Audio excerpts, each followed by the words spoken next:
मनुष्य हा जीवनामध्ये जन्मापासून तर मृत्यूपर्यंत कुठल्या आणि कुठल्या गोष्टीच्या मागे धावत असतो। अशा प्रकारे धावत असतो की त्याला आपल्या जीवनाचं सार्थक माहित नसते, आपल्या जीवनामधील असलेला गोल ठाऊक नसतो।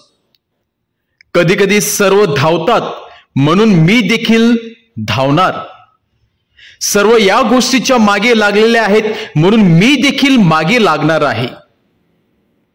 आणि म्हणून मनुष्य जगता जगता या जीवनामध्ये जगण्याचं कारण काय आहे, येण्याचं कारण काय आहे हे विसरून जातो। आणि जेव्हा त्याला आठवण होते तेव्हा वेळ निघून गेलेली असते। छोट्या छोट्या गोष्टीमुळे मनुष्य नाराज होत असतो, दुःखी होत असतो। आणि या दुःखातून, या संकटातून, या नाराजगीतून किंवा या अविश्वासातून मनुष्याला बाहेर पडणे देखील कठीण होत असते। कारण मनुष्य या जगामध्ये जगत असताना स्वतःचा उद्देश, येण्याचा उद्देश काय आहे याचा शोध तो कधीच घेत नसतो आणि त्यामुळे तो स्वतःला देखील समजून शकत नाही। परंतु ज्या व्यक्तीला या जगामध्ये येण्याचा उद्देश ठाऊक आहे, ज्या व्यक्तीला त्याच्या जीवनामधील गोल काय आहे, जीवनामध्ये तो काय करणार आहे, कशासाठी जगणार आहे याचं सार्थक जर त्याला ठाऊक असेल तर ती व्यक्ती त्या दुःखातून, संकटातून कधीही केव्हाही बाहेर पडत असते आणि नवीन जीवनाला सुरुवात करत असते। आजचं शुभवर्तमान किती सुंदर प्रकारे प्रभू येशू ख्रिस्ताने रेखाटलेले आहे। प्रभू येशू ख्रिस्त सांगत आहे, कुठल्याही छोट्या गोष्टीमुळे तुमचं अंतःकरण दुःखी होऊ देऊ नका, तुम्ही नाराज होऊ नका, तर विश्वास ठेवा, विश्वास ठेवा आणि विश्वासाने मागा।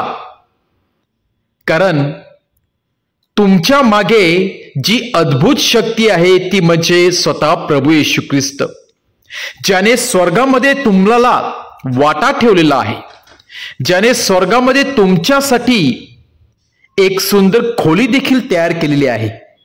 आणि त्यामुळे आपलं जगणं असं असावं की त्या स्वर्गामध्ये जाण्यासाठी आपण तयारी करावी। आणि पुढे प्रभू येशू ख्रिस्त सांगत आहे की मार्ग, सत्य आणि जीवन मीच आहे। आणि ज्या व्यक्तीला मार्ग सापडलेला आहे, ज्या व्यक्तीला जीवन मिळालेलं आहे, ज्या व्यक्तीला सत्य काय आहे हे ठाऊक आहे, ती व्यक्ती चांगल्याच गोष्टीच्या मागे धावत असते। त्या व्यक्तीला जगण्याचं कारण समजलेलं आहे, त्या व्यक्तीला या जगामध्ये येण्याचा उद्देश समजलेला आहे। आणि ज्या व्यक्तीला सत्य ठाऊक नाही, ज्या व्यक्तीला मार्ग सापडलेला नाही, ज्या व्यक्तीला जीवनाचा अर्थ सापडलेला नाही, त्याचं जीवन व्यर्थ आहे।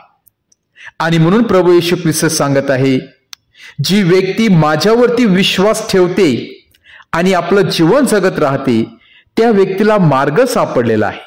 कारण तो मार्ग स्वर्गाकडे घेऊन जातो, त्या व्यक्तीकडे जीवन आहे, कारण प्रभू येशू ख्रिस्त जीवन देणार आहे। त्या व्यक्तीला सत्य समजलेलं आहे, सत्य म्हणजेच प्रभू येशू ख्रिस्त। आणि ज्या व्यक्तीला प्रभू येशू ख्रिस्ताचा शोध लागलेला नाही, ती व्यक्ती नुसती धावत आहे, धावत आहे, धावत आहे। आपण देखील आपल्या जीवनावरती मनन चिंतन करूया की मी जीवन कशा प्रकारे जगत आहे, मी कुठल्या गोष्टीच्या मागे धावत आहे, ज्या गोष्टीपासून मला काहीही लाभ नाही, जी गोष्ट मला शेवटपर्यंत सामर्थ्य पुरवणार नाही, मला अनंतकाळचं जीवन देणार नाही, त्या गोष्टीच्या मागे धावून मी वेळ का तुडवीत आहे, मी वेळ का फुकट घालवित आहे, हा विचार आपण केला पाहिजे। जर आपल्याला खरोखर ज्या गोष्टीच्या मागे धावायचं असेल ती व्यक्ती म्हणजे प्रभू येशू ख्रिस्त।